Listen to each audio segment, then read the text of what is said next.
Hi and hello, welcome to relieve the mind. പുരക്ഷി തലവി ജയലളിതയും സൂപ്പർ സ്റ്റാർ രജനീകാന്തും തമ്മിലുള്ള അതിഗംഭീരമായ നാളുകൾ, വർഷങ്ങൾ നീണ്ട വഴക്കിനെ പറ്റിയാണ് നമ്മളിന്ന് സംസാരിക്കാൻ പോകുന്നത്. എൻ്റെ വീഡിയോ ആദ്യമായി കാണുന്നവരാണെങ്കിലും സബ്സ്ക്രൈബ് ചെയ്യാതെ കാണുന്നവരാണെങ്കിലും ദയവ് ചെയ്ത് സബ്സ്ക്രൈബ് ചെയ്തിട്ട് വീഡിയോ കാണാൻ ശ്രമിക്കുക, ലൈക്ക് ചെയ്യുക, ഷെയർ ചെയ്യുക. നിർബന്ധമായും നിങ്ങളുടെ വിലപ്പെട്ട അഭിപ്രായങ്ങൾ കമൻറ്റ് ബോക്സിൽ രേഖപ്പെടുത്തുക.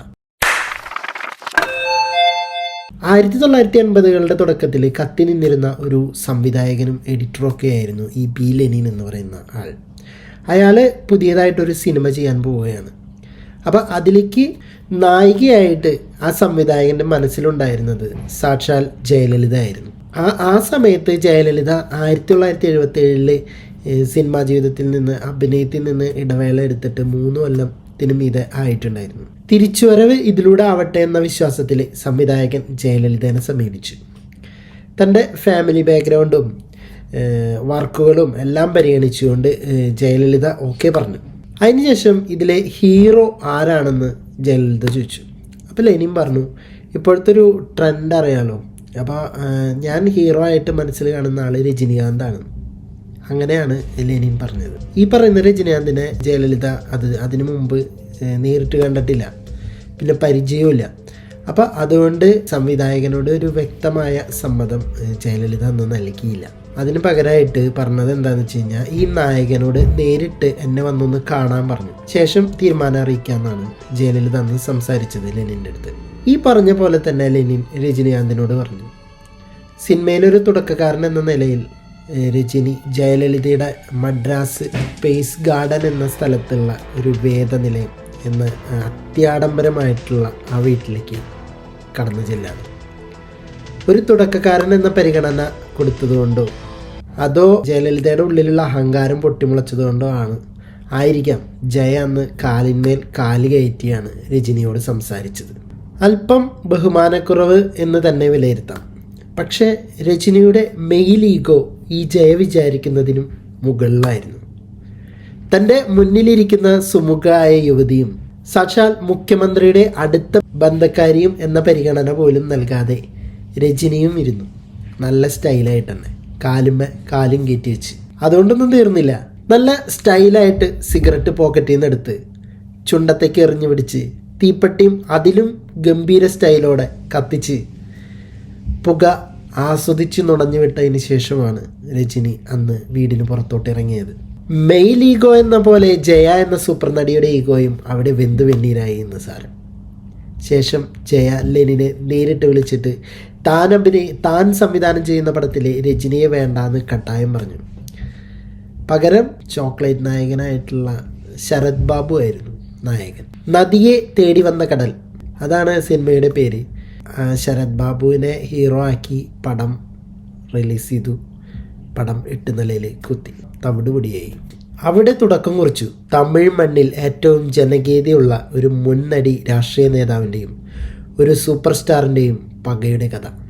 താൻ നേരിട്ട അപമാനം ഒരുപക്ഷെ രജനിയുടെ മനസ്സിൽ നിന്ന് പെട്ടെന്ന് പോയി കാണില്ല.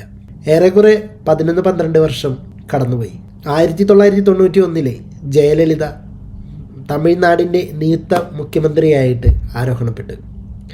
അധികാരം കയ്യിൽ കിട്ടിയ ജയ യുദ്ധം തുടങ്ങും മുമ്പ് തന്നെ സ്റ്റൈൽ മന്നൻ യുദ്ധം തുടങ്ങി. 1992 പി വാസു എന്ന സംവിധായകൻ രജനിയുടെ അടുത്തേക്ക് ഒരു സ്ക്രിപ്റ്റുമായി ചെല്ലുന്നു. പടത്തിൻ്റെ പേര് മന്നൻ. കഥ കേട്ടപ്പോൾ അതിലെ ഒരു കഥാപാത്രമായ വിജയശാന്തി അല്പം അഹങ്കാരമുള്ളതും തലകനം ഉള്ളതുമായ ഒരു കഥാപാത്രമാണെന്ന് തോന്നി. ശേഷം രജനി മുൻകൈയെടുത്ത് വാസുവിനോട് പറഞ്ഞ് അല്പം മിനുക്കുപണികളൊക്കെ ചെയ്ത് ആ പടം ഇറക്കി. വിജയശാന്തിയുടെ അഹങ്കാരി കഥാപാത്രം പടം കണ്ട എല്ലാവർക്കും ജയാണെന്ന് തോന്നി. പടാണെങ്കിൽ ബ്ലോക്ക് ബസ്റ്ററും. അപ്പോഴേക്കും ഒരു രാഷ്ട്രീയ നേതാവ് എന്ന നിലയിൽ വളർന്ന ജയയ്ക്ക് ഇത്തരം കാരണങ്ങൾക്ക് മറുപടി ഓപ്പണായി നൽകാൻ സാധിക്കുന്ന കാര്യമല്ലായിരുന്നു. പക്ഷേ മനസ്സിൽ സൂക്ഷിച്ചു. മനസ്സിൽ കുറിച്ചിട്ട പക അവസരം കിട്ടുമ്പോഴെല്ലാം രജനിയോട് തീർക്കാമെന്ന് ജയ തീരുമാനിച്ചു.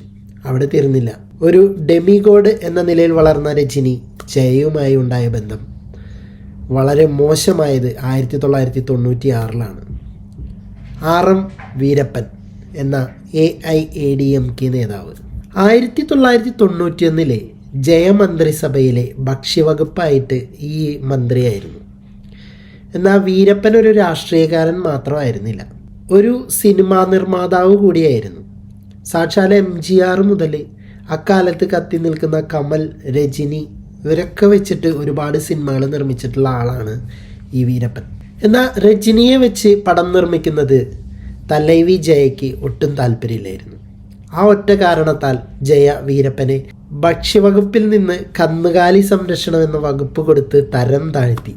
അങ്ങനെ തരം താഴ്ത്തലിന് ശേഷം RM വീരപ്പൻ 1995 ഭാഷ എന്ന സർവകാല പണം വാരി ചിത്രം, എക്കാലത്തെയും രജനീകാന്തിൻ്റെ മെഗാ ഹിറ്റ് രജനിയെ വെച്ച് നിർമ്മിച്ചു. 1995 അതിൻ്റെ വിജയാഘോഷവേളയിൽ സാക്ഷാൽ രജനി വീരപ്പനെ സ്റ്റേജിലിരുത്തിക്കൊണ്ട് ജയ സർക്കാരിനെതിരെ ആഞ്ഞടിച്ചു. അതിനുശേഷം AIADMKയിലെ രജനിയുമായിട്ടുള്ള കൂട്ടു നിർത്തണമെന്ന പ്രതിഷേധം ശക്തമായി. വീരപ്പനെ മന്ത്രിസഭയിൽ നിന്ന് പുറത്താക്കുകയും ചെയ്തു. അതായിരുന്നു ആഫ്റ്റർ എഫക്റ്റ്. ആட்சிக்கு വന്നാൽ തമിഴ്നാട് കടവുള കൂടെ കാപ്പാത്ത മുടിയാത്. പൊതുവേദിയിൽ ജയലളിതയുടെ പാർട്ടിയെ ഇങ്ങനെയാണ് രജനി അന്ന് രൂക്ഷമായി വിമർശിച്ചത്. ഇപ്പോൾ ഒരു കാര്യം പറയാണ്, ഇപ്പോൾ ഇവിടെ മോഹൻലാലോ മമ്മൂട്ടിയോ ഒരു പൊതുവേദിയിൽ പറയുകയാണ്, ഇനി പിണറായി വിജയൻ്റെ അല്ലെങ്കിൽ VD സതീശൻ്റെ ഭരണം വന്നാൽ കേരളം കുത്തുവാളെടുക്കും. എന്താവും അതിൻ്റെ ഒരു ആഫ്റ്റർ എഫക്റ്റ്? ഇതേ 1996 ശിവാജി ഗണേശനെ ആദരിക്കുന്ന ഒരു ചടങ്ങിൽ മുഖ്യമന്ത്രിയായിരുന്ന ജയയും മറ്റ് വിശിഷ്ട വ്യക്തികളും ക്ഷണിക്കപ്പെട്ട ഒരു പരിപാടി നടന്നു. അതിൽ രജനീകാന്തിനും ക്ഷണിക്കപ്പെട്ടിരുന്നു.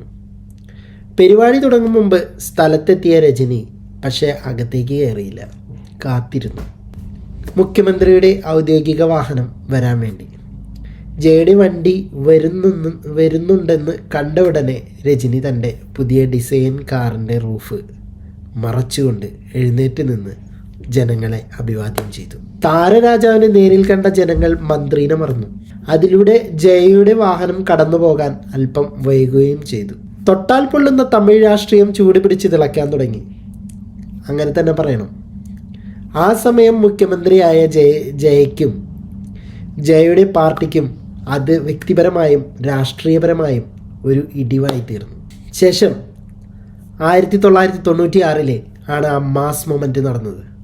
മനഃപൂർവ്വം തന്നെ രജനീകാന്തിനെ ബുദ്ധിമുട്ടിക്കാൻ ചെന്നൈ രാധാകൃഷ്ണൻ റോഡിൽ രജനിയുടെ കാറ് കൂടാതെ മറ്റ് 2 വണ്ടികളും പോലീസിനെ കൊണ്ട് തടഞ്ഞു വെച്ചു. കാരണം അന്വേഷിച്ച രജനിയോട് പോലീസ് പറഞ്ഞത് ഇങ്ങനെയാണ്: CM പോകുന്നുണ്ട് സാർ, അരമണിക്കൂർ കഴിഞ്ഞ് പോകാൻ പറ്റുള്ളൂ, വണ്ടി ഒതുക്കിയിടും. കാര്യം മനസ്സിലാക്കിയ രജനി പറഞ്ഞു, ഞങ്ങൾ 3-4 വണ്ടികളല്ലേ ഉള്ളൂ, ഒന്ന് കടത്തിവിട്ടൂടെ, പൊക്കോളാം. അപ്പോൾ ആ പോലീസുകാരൻ നിസ്സഹായനായിട്ട് പറയുകയാണ്, മുകളിൽ നിന്നുള്ള ഓർഡറാണ് സാർ, നടക്കില്ല. അപ്പോൾ ഒരു ഹാസ്യരൂപയുടെ രജനി പറഞ്ഞു, CMൻ്റെ കാർ അത്ര വലുതാണോ ഇത്ര നേരം കൊണ്ട് കടന്നു പോകാനായിട്ട്? ഇത്രയും പറഞ്ഞുകൊണ്ട് രജനി കാറിൽ നിന്ന് ഇറങ്ങിയിട്ട് അടുത്തുള്ള മുറുക്കം കടയിൽ ചെന്നിട്ട് ഒരു 555 സിഗരറ്റ് വാങ്ങി അവിടെ തന്നെ നിന്ന് പുക നുണയാൻ തുടങ്ങി. സ്ക്രീനിൽ കാണുന്ന തലൈവർ ദാ പൊതുനിരത്തിൽ ആരാധകർ കൂട്ടം കൂടി. ചെന്നൈ രാധാകൃഷ്ണൻ റോഡ് ഒരു പൂരപ്പറമ്പായി.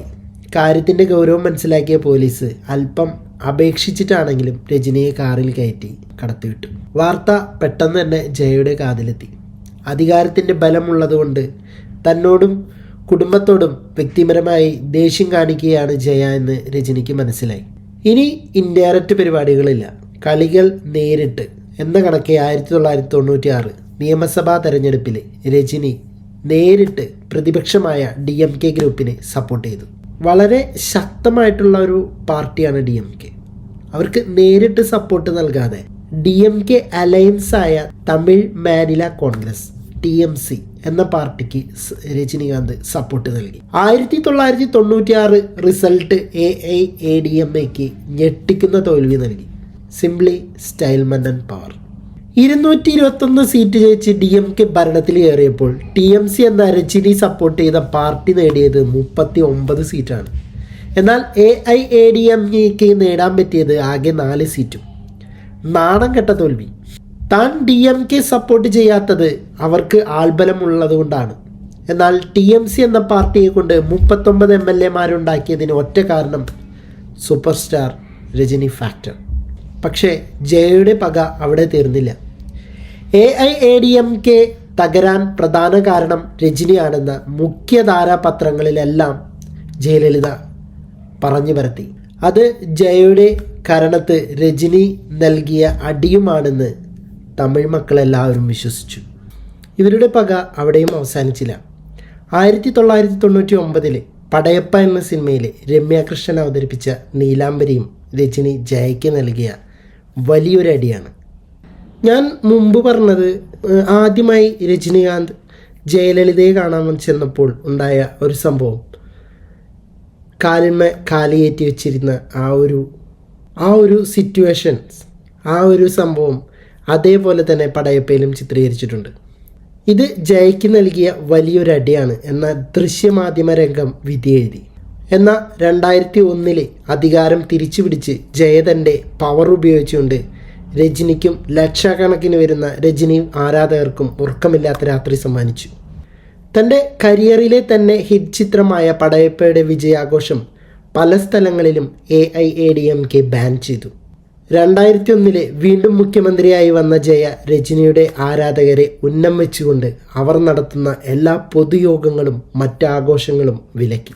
പല വിശിഷ്ട പരിപാടികളിൽ നിന്നും രജനികാന്ത് എന്ന താരത്തെ ക്ഷണിക്കാതെ തന്നെ മാറ്റി നിർത്തി. രാഷ്ട്രീയ പ്രവേശനം ഉന്നം വെച്ച രജനികാന്തിനെ പല കാരണങ്ങൾ കൊണ്ട് വൈകിപ്പിച്ചു. ഒരുപക്ഷെ ജയയുടെ പ്രഷർ ഇല്ലായിരുന്നെങ്കിൽ 1990കളുടെ അവസാനമോ 2000ൻ്റെ തുടക്കത്തിലോ രജനി ഒരു പാർട്ടി തുടങ്ങി രാഷ്ട്രീയത്തിൽ സജീവമാകേണ്ട ആളായിരുന്നു. ഒരു സിനിമ ആക്കിയാൽ പടയപ്പയെ പോലും വെല്ലും ഈ ജയ വേഴ്സസ് രജനി ക്ലാഷ്. ജയലളിതയുടെ പേസ് ഗാർഡനിലെ വീടിൻ്റെ തൊട്ടടുത്ത് തന്നെയാണ് രജനിയും വീട് വെച്ച് താമസിക്കുന്നത്. അന്ന് 1980 നടന്ന ആ അപമാനത്തിന് പകരം വീട്ടലായാണ് രജനി ഇന്ന് പേസ് ഗാർഡനിൽ താമസിക്കുന്നത് എന്നും പറയപ്പെടുന്നുണ്ട്. സബ്സ്ക്രൈബ് ചെയ്യാത്തവർ സബ്സ്ക്രൈബ് ചെയ്ത് വീഡിയോ കാണാൻ ശ്രമിക്കുക, ലൈക്ക് ചെയ്യുക, ഷെയർ ചെയ്യുക. നിർബന്ധമായും നിങ്ങളുടെ വിലപ്പെട്ട കമൻറ്റുകൾ താഴെ കമൻറ്റ് ബോക്സിൽ രേഖപ്പെടുത്തുക. അപ്പോൾ അടുത്തൊരു വീഡിയോയുമായി വീണ്ടും വരാം.